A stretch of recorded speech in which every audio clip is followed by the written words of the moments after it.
welcome to another week, another video. This week, me and Eric are going to be talking about this. Today, what we're talking about is locking in and the concept of locking in, and we're brainstorming how we can bring the concept of locking in upon our own schedules and our own routines and our own lives to the point where we can say that we are locked in. And that's going to take a little bit of trial and error, a little bit of adjustment as we go. But today we're going to be exploring the foundation of that topic and our ideas upon it. And then we're going to, build a plan today that we can follow through with. And then, we want to give you guys updated videos on exactly how that plan is going and things that we've done to adjust it for the betterment of fitting to our lifestyles. And that is going to hopefully inspire you guys to find your own rhythm of locking in and finding your own kind of routine and patterns that you can apply upon your own lifestyle to say that you're locked in, so that you can bring the most benefit to your lives on a regular basis. So we're going to start on the definition of locking in on our own understanding, and basically what it means to us, and why we want to do it.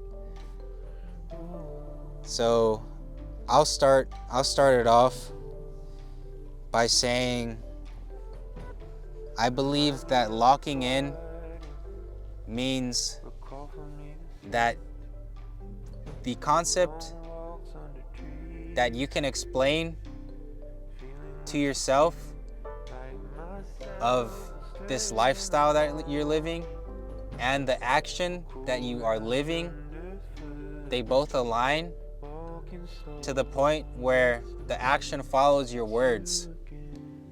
And I think that's what locking in means, that the word is bond to the point where you're essentially acting out your conceptualization of it, and because the actions are following your conceptualizations, you're getting a certain net benefit out of it, and that net benefit is measurable to a certain extent.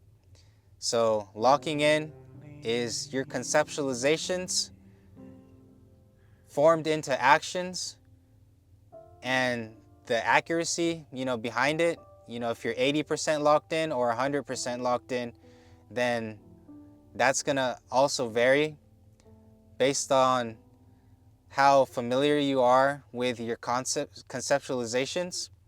But essentially the goal is to be 100% locked in to the point where you don't question your routine.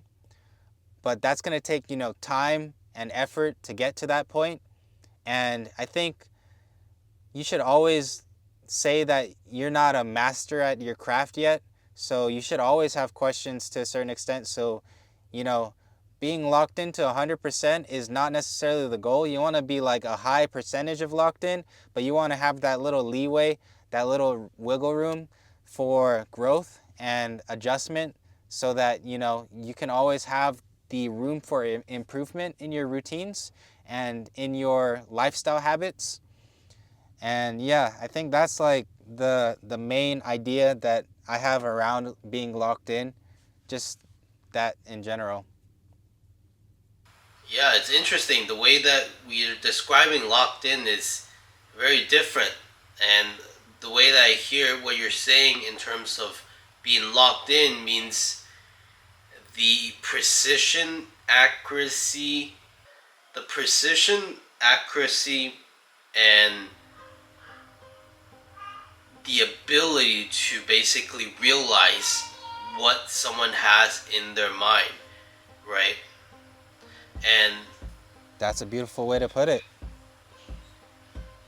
the way that I'm thinking about it is actually similar on the tangent, but all more on the execution side, where being locked in means you're 100% committed to whatever goal and target and objective that you have. Say, I am, you know, committed to becoming the best engineer that I could be. I'm 100% locked in. That means that everything that I do, not everything I do, but in the sense that I put that as my highest priority in achieving. So my actions, my time, my priority will align to that goal or that commitment for myself. To me, that's what locked in means. And that same goes for perhaps this YouTube channel. We are locked in to make this a, what is it called? A reality, a fun outlet, a fun creative act, is the way I think of being locked into this channel in the most relaxing, productive, and curious, intellectually stimulating time that I would spend every week. That's really good. I think the thing that I like to add upon mine is that idea of that goal setting and actually pursuing those goals in a measurable fashion in which you could see progress from one day to the next. And I think those goals, they, to a certain extent, they have to be uncomfortable for you, but you have to be comfortable with the uncomfortability of it to the point where you are able to execute on those goals, because you don't want it to be so uncomfortable that you are basically deterred from chasing them, So you want them to be uncomfortable to the point where it's helping you to grow, but not necessarily too uncomfortable to the point where you don't take action upon your goals anymore. So find that zone that it feels uncomfortable to you. Like you guys all have a measure upon the feeling that you feel within. So feel within a little bit of uncomfortability and measure that. And if you do feel that, check off that box and push it to a little bit. And that push is going to be you locking in more to the point where you're basically going to feel a varying level of uncomfortability, but you're still able to comfortably achieve those goals that you're setting. Yes, I think what you just said is a very accurate way of development in the long term.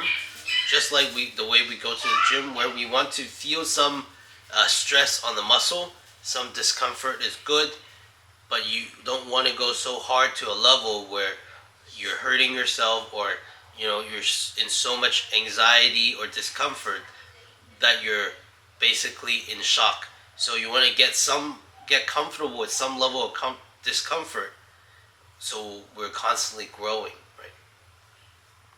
Exactly. And you want to gauge that level of uncomfortability The where measurable you are pushing yourself to feel a little bit more uncomfortable to the point where you're not complacent anymore, and that you are measurably growing.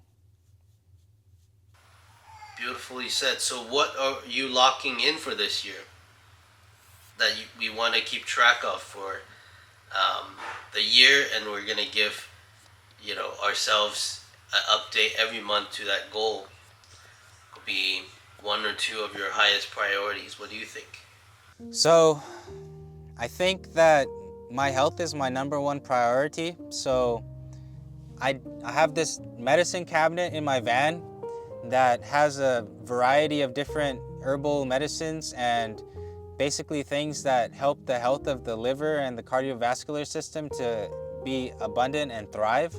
So I want to have a routine in which I'm incorporating those things into my diet to the point where I am feeling the effects of them, but not necessarily like to the point where I feel like I'm overdosing on them. I want them to be like a part of my routine, but not like overwhelming. So that's one aspect of my health that I want to work on. Another aspect of my health I want to work on is building my muscular structure. So that means either number one, going to the gym, or number two, working out with calisthenics. So calisthenics has been a part of my life for I think almost 10 years now. I started when I was about 21 and I'm 29 now, turning 30 this weekend. So almost a decade. And before that, I was a martial artist since I was 5 years old, and I worked with karate till I was about 18, and then from there I stopped taking classes, and basically everything that I was exercising in my martial arts practice was freestyling. So I would still go to the gym and do workouts with martial arts, but I have since fallen off of that, and I want to bring that back into my lifestyle to the point where I feel comfortable in my workouts and that I'm, pushing myself in some degree to where I'm still growing. So just getting back into it in the first place is going to be like a big step for me. And, being comfortable with practicing it outside is one thing that I want to, you know, bring into my life, where I'm not caring about how other people are viewing me while practicing it outside. But obviously, like, there's a certain sense of danger to that, because you're inviting challengers that, want to test your might to a certain extent. Those people that aren't necessarily on the rails of good thinking patterns, we've been taught to be aware of that in our martial arts practice. The way that I practice it was more of a self-defense kind of perspective. So we have those things in mind, that we don't necessarily wear our belts outside of a controlled setting, so that, we're not bringing in challengers that want to test the might of a black belt, for example.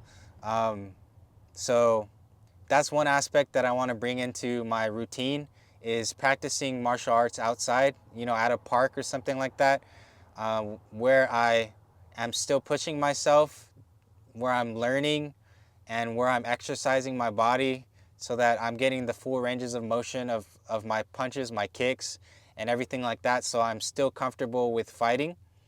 And, that combined with calisthenics and going to the gym at different frequencies, which I have not necessarily set for myself, but I want to set a routine for myself that feels like I'm pushing myself, and where I'm still like gaining muscle in ways that I can measure, like my weight, and in ways that I can measure like the amount of reps that I do with heavier weights. So that focusing in on my health is my number one priority, and something that I want to keep with me as a number one priority, so that I could live the longest and the healthiest as possible. Because when I'm 80 years old, I want to be able to still move like I'm, maybe 30 or 40. So keeping in mind that that flexibility aspect and that strength in my bones and my muscles is going to require a good amount of work and maintenance and a great diet to support it.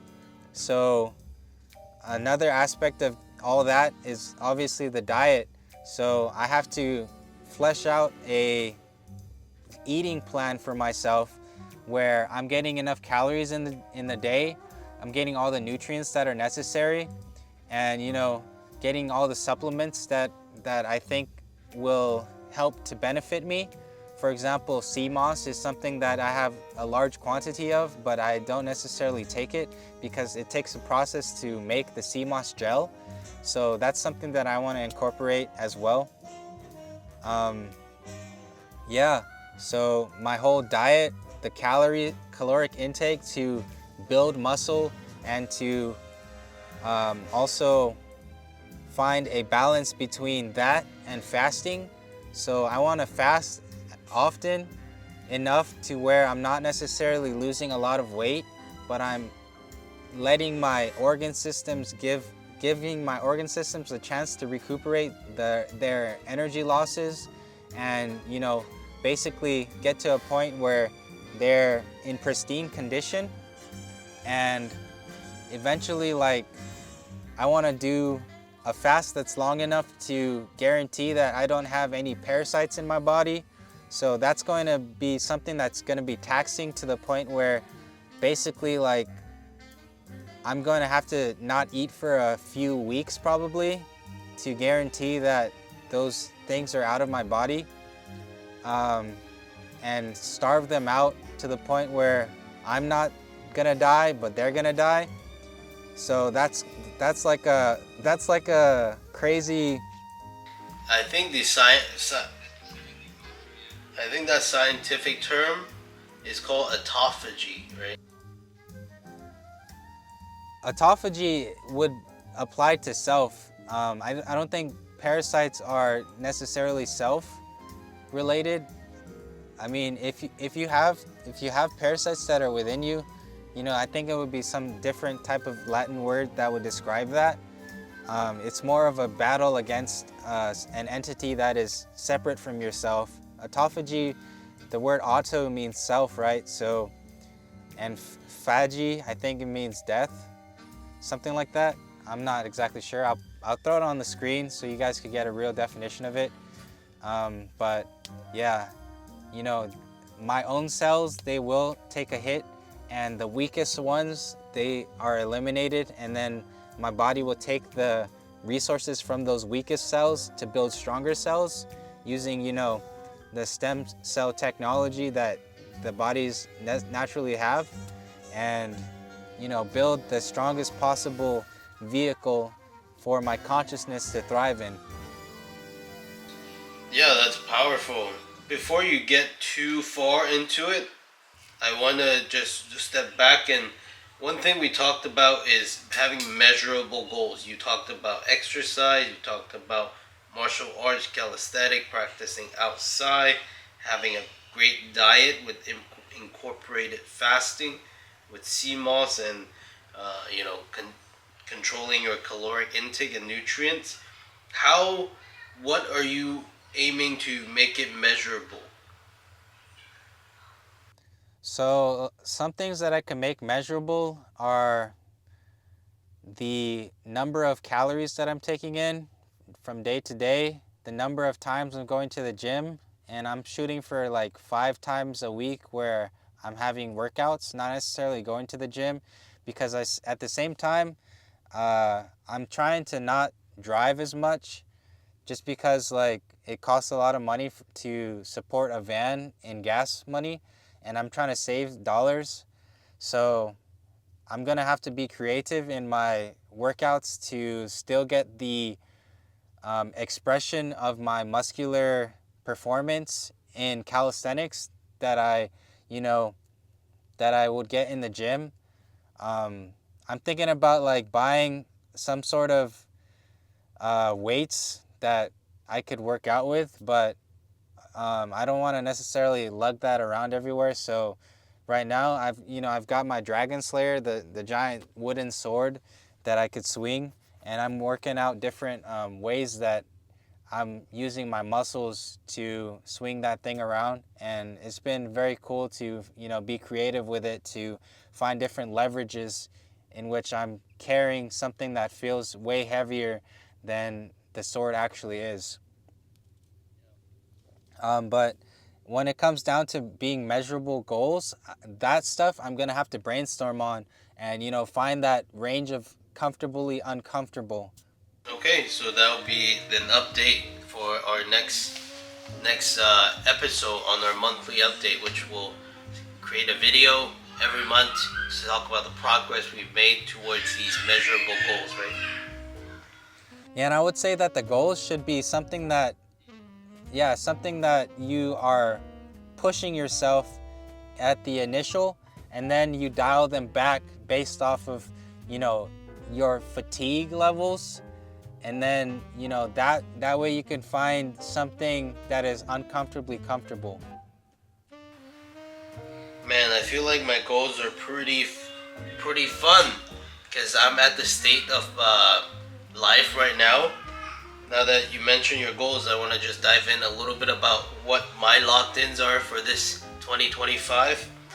My locked in for this year is number one, like you said, health first. Getting some gym sessions in with a busy life with a kid. Sometimes exercise is sort of my last priority.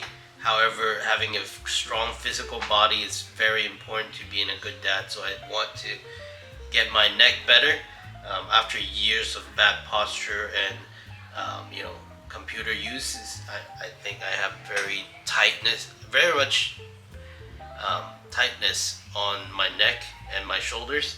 So my locked in one this year is to develop and refine my postures and muscle relaxations to basically readdress some of these vulnerable areas that I have. And then the other thing is just be as relaxed as possible, facing any difficulties I have. Um, Something that I've noticed growing up is that I was always very anxious. I think, especially more so after I came to the United States, due to just a changing culture environment, perhaps, but after and family stress. But because I've been so anxious for so long that I didn't realize that I was even anxious for most of the time. So now that I have this refined realization that I was always anxious, now I notice myself catching that, hey, I don't need to be in this rush state. So I try to take a step back, relax, because things always get easier with a calm mind. That is a lesson that I've learned from observing all the successful people that are, usually high-ranking executives of companies or directors. You can see that no matter how difficult the issue is that they fix, you never see them anxious. You never see them in a rush or panic. They always are able to think calmly and clearly, and I think that's the most effective tool we have in our belt, which is a calm mind. So that's a goal and locked in that I'm trying to have for this year, and I'll tell you updated in terms of measurable. I need to think about how to measure that as well. But besides that, that's all my locked in for this year. Two things: neck and back. Two is as fun as possible, as relaxed as possible, while obviously doing hard things that I like. Wonderful, man. I think I also have expanded my goals in ways that I haven't necessarily explored yet, because I just started a new job, and that means money's going to be flowing in, and I don't have like a goal for how many dollars I want to save per week or anything like that. So, as I start to see how much money I'm making, then obviously like my spending habits are going to go up a little bit, as the income flows in, because right now I have like literally less than $500 in the bank. So I'm just like basically coasting on almost buying nothing per week, and that is like my lifestyle. So combining the fact that I'm getting income with a frugal lifestyle means that I'm going to be able to save a lot of money in this time. So I'm going to be tempted to spend money on things that I don't need, and that's going to be the main thing that I have to overcome during this time. And basically, like, I'm going to have a goal that I set to a certain dollar amount, maybe, where I am saving this much amount of money per week, so that my spending account is going to be limited to a certain amount, right?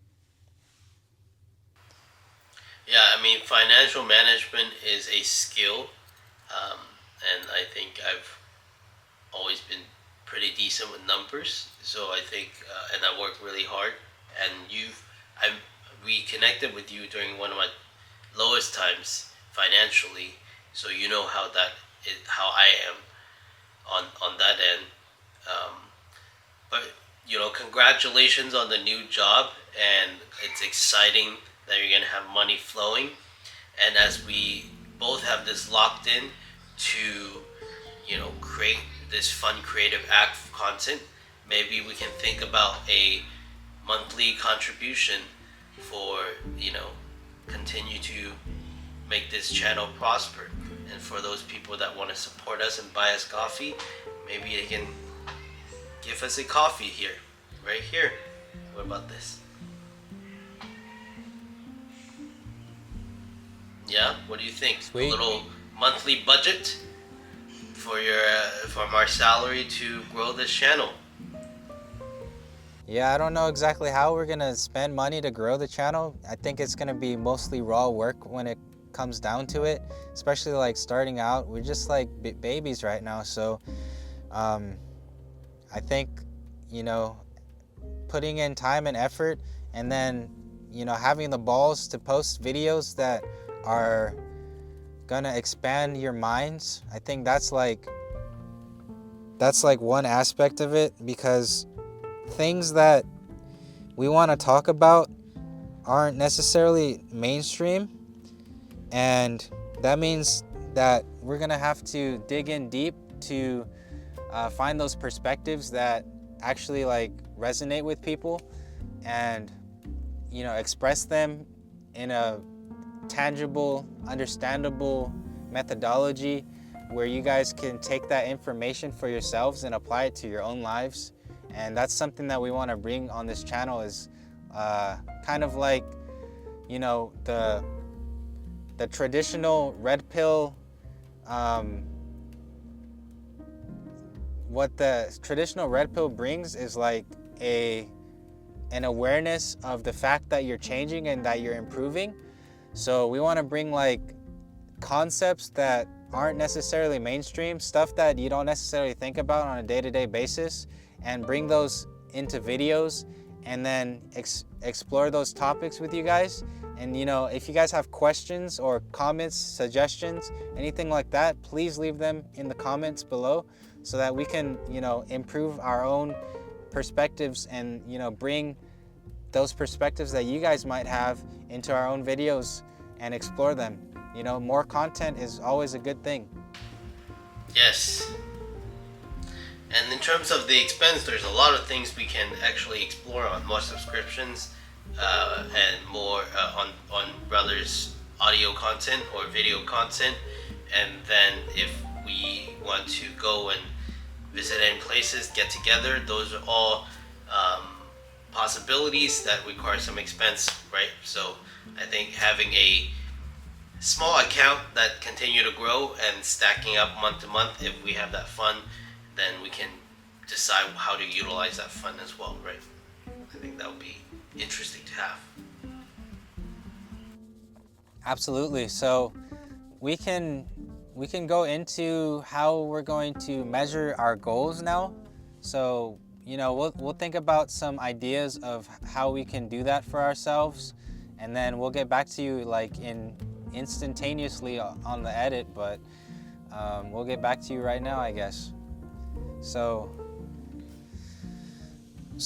let's start with what we both have in common, and then we'll branch out to our unique wants and stuff like that.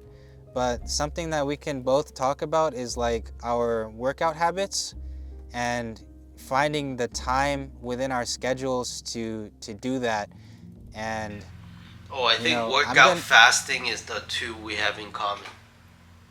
oh, you want to fast as well? Okay, that's good, Yes, man. I want to fast Okay. maybe once a week. That's pretty often. That's a good frequency though. It feels really good to do that.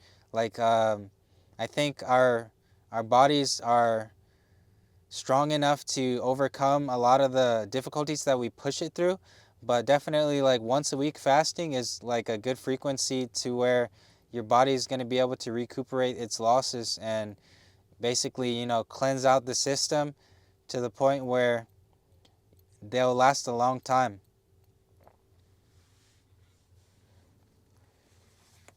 So for me, I think working out, I want to get to the point where, since my job is a physical job, I want to be able to work to the point where, I'm hitting my numbers, but at the same time, I'm going to be just a bit sore. I don't want to be too sore.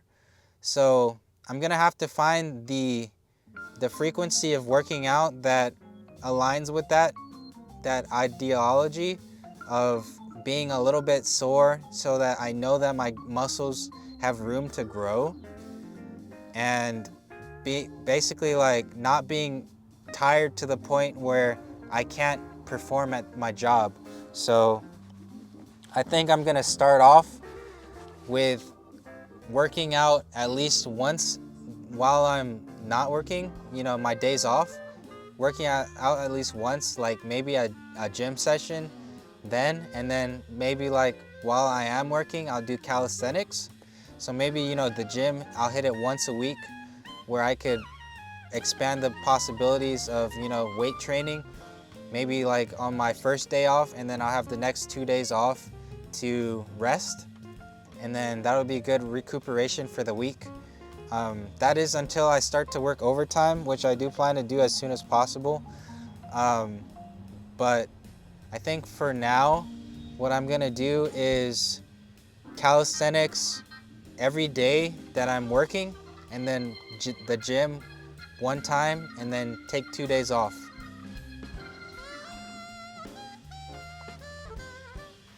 I Nice. think that'll Okay. be the first. I will write Yeah. that down. That'll be the first frequency that I'll practice. And then if we can have maybe a little calendar, we can keep track of what is our dedicated time and check box those times that we are successful on completing those versus the bad days. And then after a month, we can evaluate what is the proportion of good versus bad, and how far did we complete those goals, and what difficulty we have, finishing them, right? And what Yeah. was easy, what was good, right? And then when it comes down to fasting, I think fasting on your days off is the easiest. I think like to a certain extent you need the energy while you're working to be productive, unless you like basically get so used to fasting that it doesn't necessarily affect you anymore. And that's where we want to get. So I think on my days off, I definitely want to use those times to incorporate the fasts. And the fast could be like 1 day or 2 days or 3 days, depending on if I'm trying to reset my digestive system. And resetting the digestive system basically looks like turning off your liver, your gallbladder of producing these fluids, and then clearing out your intestinal lining, basically your small and your large intestines, to the point where there's no food in them. And basically, you have to poo everything out. So, doing a flush of magnesium or whatever kind of laxative type of material that you want to put in your body on that last day is going to clear out your system the best. So, these little tricks that we're going to incorporate into our goals are going to be part of that locked-in process. Yes. And what I've noted So, down for fasting is, like you said, on the day off, once a week. And then for the workout, what I think is what I want to do is I do want to get stronger. So, but more conscious movements. I think more direct, more guidance. Perhaps I want to get some rather you coaching me, or getting a coach, because I think my movements are not right because how tight my back is. So I think I'm not getting the right movements when I exercise. So maybe a bit Maybe of a do some coach. Pilates or something. Yeah, actually, my wife does Pilates, so doing that with her is actually really relaxing. It's kind of like yoga. Kill two birds with one stone. Spend time with your wife and work out. That's awesome. Yes.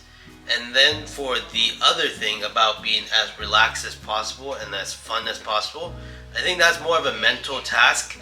So, in terms of measurable, quantifiable, I think having a calendar where I can take a note of rather that was a successful relaxed day or a unsuccessful relaxed day would be a good way of tracking it through the month to see, hey, how many days out of the month was it successful versus not.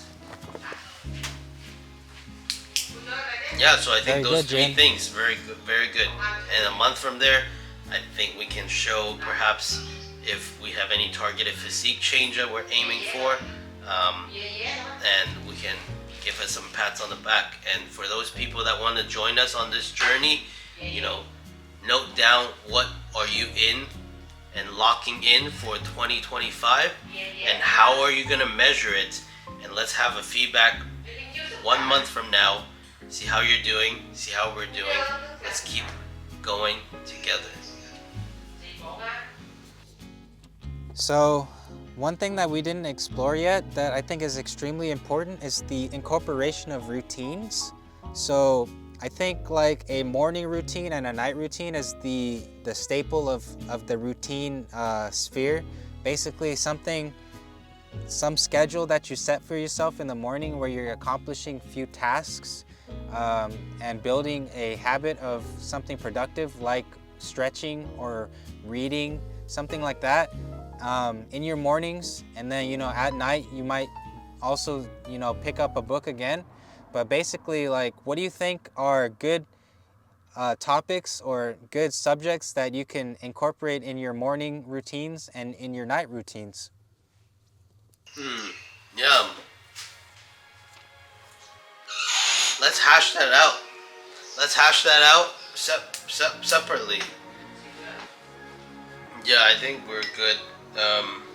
Maybe we can circle back another time to record or discuss our routines. Let's do that.